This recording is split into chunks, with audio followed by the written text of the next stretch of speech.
بسم اللہ الرحمن الرحیم۔ السلام علیکم۔ گناہ گاروں کی بخشش۔ ایک دن حضرت عثمان غنی رضی اللہ تعالیٰ عنہ حضور سید عالم صلی اللہ تعالیٰ علیہ وسلم کی خدمت میں حاضر ہوئے اور عرض کی، یا رسول اللہ صلی اللہ تعالیٰ علیہ وسلم، آج آپ کی دعوت میرے گھر ہے۔ حضور صلی اللہ تعالیٰ علیہ وسلم نے دعوت قبول فرما لی اور اپنے اصحاب سمیت حضرت عثمان غنی رضی اللہ تعالیٰ عنہ کے گھر تشریف لے چلی۔ حضرت عثمان رضی اللہ تعالیٰ عنہ کے پیچھے پیچھے چلنے لگے اور آپ کے قدم گننے لگے۔ اس پر حضور امام انبیاء صلی اللہ تعالیٰ علیہ وسلم نے ارشاد فرمایا، اے عثمان، میرے قدم کیوں گن رہے ہو؟ حضرت عثمان غنی رحمۃ اللہ نے عرض کیا، یا رسول اللہ صلی اللہ تعالیٰ علیہ وسلم، میری خواہش ہے کہ میں آپ کے قدم سے لے کر میرے گھر تک آپ کے جتنے بھی قدم پڑیں اتنے ہی غلام آزاد کروں۔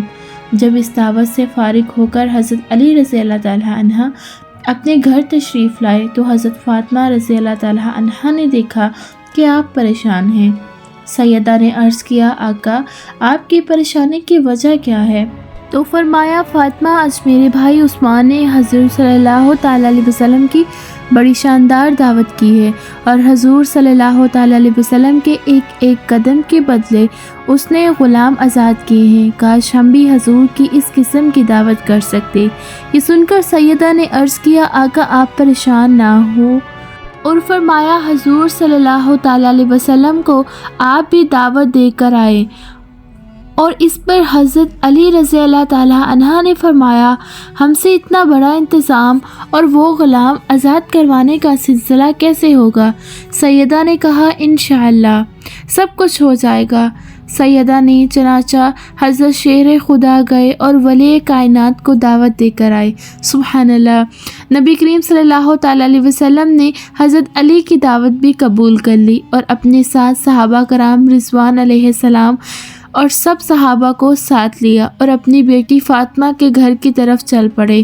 ادھر امام انبیاء صلی اللہ تعالیٰ علیہ وسلم سیدہ کے گھر میں تشریف لائے تو ادھر سیدہ نے سجدے میں سر رکھ کر عرض کی، مولا، تیری بندی فاطمہ نے تیرے محبوب اور آپ کے صحابہ کرام کی دعوت کی ہے۔ یا اللہ، یا رب العالمین، مجھے بھروسہ ہے کہ تو میری مدد کرے گا۔ یا رب العالمین، میری راج رکھ لے اور اس دعوت کے کھانے کا انتظام کر دے۔ یہ دعا مانگ کر حضرت فاطمہ زہرا رضی اللہ تعالیٰ عنہ نے ہنڈیا کو چولہے پر رکھا اور رو رو کر پھر اپنے اللہ سے دعا کی، مولا، تو ہی اپنی بندی فاطمہ کو شرمندہ نہ کرنا۔ حضرت سیدہ اس دعا پر اللہ تعالیٰ کا دریائے کرم جوش میں آ گیا اور اس ہنڈیا میں جنت کے کھانے بھر دیے گئے۔ سبحان اللہ۔ حضرت فاطمہ رضی اللہ تعالیٰ عنہ اس ہنڈیا میں سے سب کو کھانا بھیجا اور سب نے کھانا شروع کر دیا۔ حضور صلی اللہ تعالیٰ علیہ وسلم، آپ کے تمام صحابہ کرام کھانا کھا رہے تھے کہ امام انبیاء صلی اللہ تعالیٰ علیہ وسلم نے فرمایا، کیا جانتی ہو یہ کھانا کہاں سے آیا ہے؟ صحابہ نے عرض کیا، یا رسول اللہ صلی اللہ تعالیٰ علیہ وسلم، ہم نہیں جانتے۔ فرمایا، یہ کھانا اللہ تعالیٰ نے ہمارے لیے جنت سے بھیجا ہے۔ سبحان اللہ۔ صحابہ کرام یہ سن کر بہت خوش ہوئے۔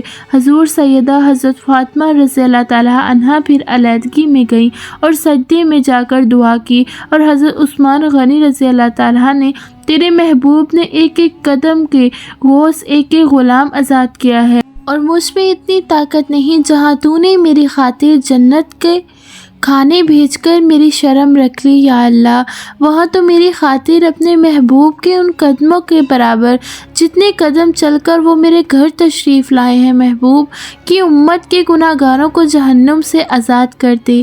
چنانچہ سیدہ رضی اللہ تعالیٰ عنہ جب اس دعا سے فارغ ہو کر آئیں تو حضرت جبرائیل علیہ السلام حاضر ہوئے اور عرض کیا، یا رسول اللہ صلی اللہ تعالیٰ علیہ وسلم، اللہ تعالیٰ نے مجھے یہ بشارت دی ہے کہ، اور یہ بشارت دے کر بھیجا ہے کہ آپ کے لخت جگر کی یہ دعا قبول فرماتے ہوئے کہ آپ نے ان کے گھر سے اپنے گھر تک جتنے قدم بھی چلے ہیں ان قدم کے برابر جتنے بھی آپ کی امت کے گناہ گار لوگ ہوں گے ان کے گناہ بخش دیے جائیں گے اور ان کو جہنم سے بھی آزاد کر دیا جائے گا۔ سبحان اللہ۔ ہمارے آقا نبی اکرم صلی اللہ تعالیٰ علیہ وسلم نے یہ بات سنی تو بے حد خوش ہوئے اور بولا کہ فاطمہ، یہ دنیا کا سب سے اچھا ترین تحفہ ہے جو تم نے مجھے اس دعوت پر دیا ہے، تو ہمیں نہیں چاہیے کہ ہم اپنے آقا پر درود و سلام بھیجیں، اپنے آقا سے مانگیں، اپنے اللہ تعالیٰ سے مانگیں۔ جس فاطمہ نے اس امت کے لیے مانگا، ہم اسی امت کے بندے ہیں، اور ہمیں چاہیے کہ ہم ہر وقت اپنے آقا حضرت محمد مصطفیٰ صلی اللہ تعالیٰ علیہ وسلم پر درود پڑھیں اور فخر محسوس کریں کہ ہم ان کی امت کے لوگ ہیں۔ ملتی ہوں اگلی ویڈیو میں اس طرح کی بہت خوبصورت سی ویڈیو لے کر، تب تک اپنا بہت سارا خیال رکھیے گا۔ اللہ حافظ۔